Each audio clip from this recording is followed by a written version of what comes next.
What do you think would make a pastor kill his girlfriend of over 2 years, remove her head, hands and intestines, and then bury them at the back of his church? You can try to guess the possible reason for this horrifying act, but I promise you that you will be shocked by the actual reason given by the pastor himself. So on the morning of August 10, 2018, the residents of Igbore Robiyon community in Agbado, Ogun State, Nigeria, were going about their normal daily activities when a terrifying discovery turned their peaceful neighborhood into a crime scene. Someone had stumbled upon a horrifying sight in an uncompleted building in the area. This horrifying discovery was a decomposing, headless and limbless human body. The person who made this terrible discovery immediately reported it to the community leader, who then wasted no time in reporting the discovery to the Agbado Divisional Police Headquarters. When the police received the report, they quickly mobilized and rushed to the scene.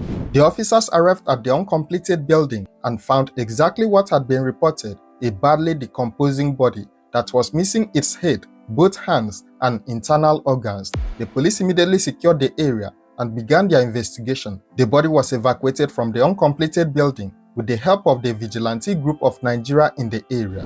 The then State Commissioner of Police, Ahmed Iliyasu, personally took charge of the investigation. He ordered the then Divisional Police Officer in charge of the Agbado Division, CSP Olatunji, to unravel the mystery behind the killing and the dismembering of the corpse. The police began their work using a technical intelligence-based investigation, and their hard work soon began to pay off. The investigation pointed them toward a prime suspect, a 42-year-old man named Olushola Akindele. He lived in a rented apartment in Agbado in the Ifo local government area of Ogun State. Olushola worked as a bricklayer, but he also claimed to be a pastor, a man of God who supposedly heard from the Almighty and also delivered messages to people. The police discovered that Olushola had been in a relationship with a woman who was popularly known in the community as Iyanu. This woman had gone missing some time before the body was discovered. The police had a strong suspicion that the headless body in the uncompleted building might be Iyanu. The police arrested Olushola and brought him in for questioning. They also arrested his landlord, a man named Akinola Oyedele, who had rented the apartment to Olushola.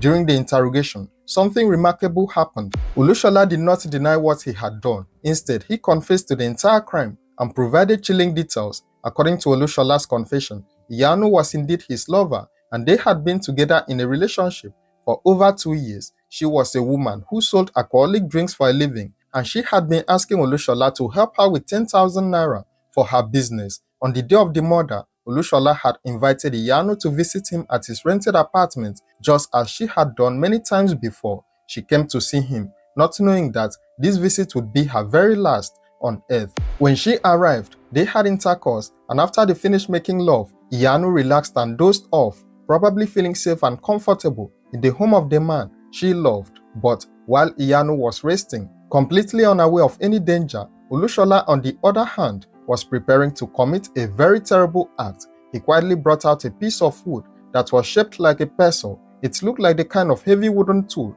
that people use to pound yam or other foods. While Iyanu was lying there peacefully, Olushola raised the wooden pestle and struck her on the head with brutal force. The blow caused Iyanu to lose consciousness immediately. She had no chance to defend herself, no opportunity to escape. But Olushola was not finished. After knocking her unconscious with the wooden pestle, he brought out a knife and removed Iyanu's head. He then cut off both of her hands before proceeding to open her body and remove her intestines. After Olushola had removed the head, both hands and the intestines, he took what was left of Iyanu's body and dumped it in an uncompleted building that was located right next to the bungalow where he lived. Olushola then took these body parts to another man, a pastor named Ayodele Bamiduro. Pastor Ayodele was the founder of a church called Lion of Judah Church of Christ, which was located on Robiyon Street in Abule, Ijoko. When the police investigation led them to Pastor Ayodele, they arrested him as well and brought him in for questioning. During his interrogation, the pastor denied that he had asked Olushola to kill anyone or to bring him any body parts. According to Pastor Ayodele's statement, he knew Olushola from the locality where they both lived. He said that he used to help Olushola financially from time to time, providing him with money when he needed it. Pastor Ayodele explained that he was in his house when Olushola suddenly showed up with the severed head, hands and intestines of an unknown woman. The pastor claimed that Olushola was asking him to buy these body parts from him. Ayodele said he was shocked and disturbed When he saw what Olushola had brought to his house, he asked Olushola why he would bring such horrifying things to him. But Olushola allegedly told the pastor not to shout or raise an alarm. He warned Pastor Ayodele that if he made noise and the police came around, they would both be in serious trouble. According to Pastor Ayodele's confession, he then led Olushola to the back of his church. Behind the church building, there was a makeshift bathroom. It was in this location that they buried the head, hands, and intestines of the unfortunate Iya Anu. They dug a hole and placed her body parts in the ground behind a place of worship. The police asked Olushola the most important question of all: why did he kill Iya Anu? What could have driven him to murder his girlfriend of 2 years and dismember her body in such a horrific way? No one could have expected the kind of answer he gave. Olushola mumbled that he had no reason for killing her. He claimed that he did not plan for the crime, that it just happened. He told the police that he did not know what came over him that made him take her life. This answer left everyone stunned. The police pressed further. They asked Olushola whether it was Pastor Ayodele who had asked him to kill his lover and harvest her body parts. Olushola said no. He supported Pastor Ayodele's claim that the pastor knew nothing about the crime until he showed up at his house with the body parts already harvested. What happened? Did you kill the woman? It's one of my girlfriends. It's my girlfriend. It's your girlfriend? For how long have you been dating? Getting to 3 years. 3 years. So what did you make you kill her? I didn't know. I didn't know. Is this a ritual? Sir? Who said make you kill her and go? Me, we know discuss with anybody. I know discuss with anybody. I don't use anything inside that. What do you want to use the head and the hand for? I know even use only the finger. What are you doing now? You bring this thing for my place. Why? You say don't shout. You say don't shout. You say don't shout. If I shout, if police come, she cannot carry him. So you say you didn't send the man to bring the head? Yes. You didn't send him? No. So why did you bring it to your place? I don't know.